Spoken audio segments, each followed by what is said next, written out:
Okay,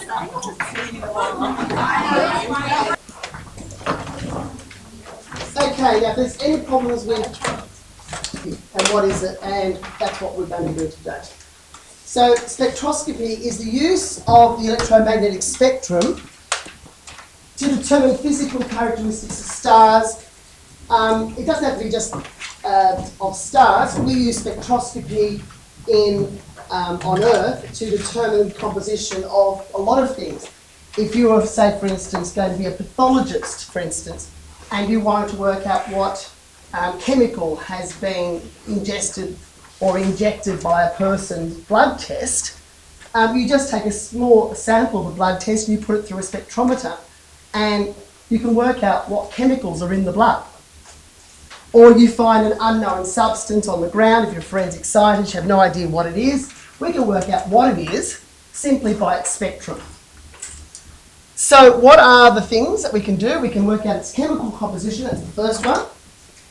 If the thing is glowing because it's been heated up, we can also measure its temperature. We can also measure its motion, how fast it is going, and that's done by the Doppler effect. We use this shift in the spectrum of the electromagnetic spectrum every day. So if a policeman is on the side of the road with a radar gun, what they are doing is they are taking your spectrum and then they can calculate from that spectrum your speed. And those are just some examples of what we can use the spectrum for.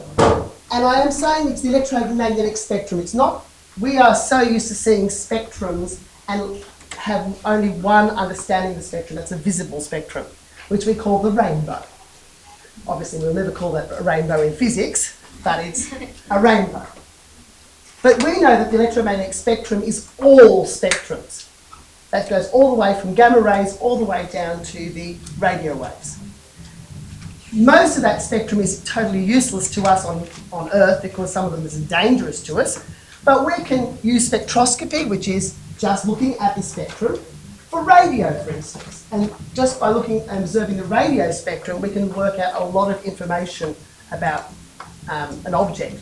And we use that with radio telescopes. Radio telescopes don't see stars in the sky, they listen to the radio signal. And from that we can work out a lot more information than just looking at something.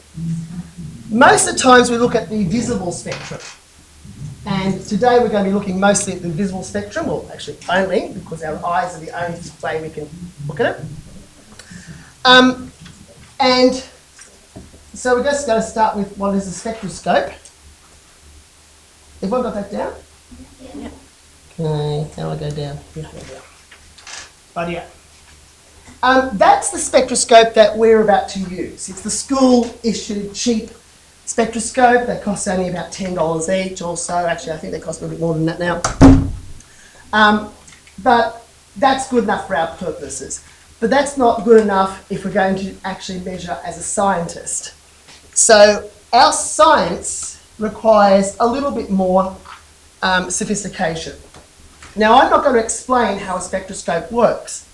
I've given you a half sheet, as you came in, or just handed out there, of how a spectroscope works. So that's what your job is, to read that sheet, interpret this diagram on worksheet 4 in light of that. It's not the exact same one. And try and work out how these two things are related. Now, spectroscopes can be really, really sophisticated or very, very basic. But all spectroscopes have the same properties. They take light. They need to make the light parallel.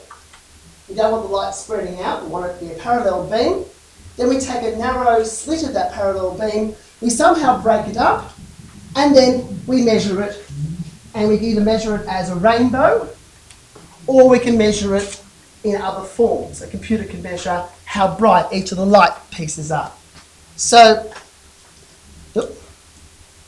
that's the basic idea, and this is what they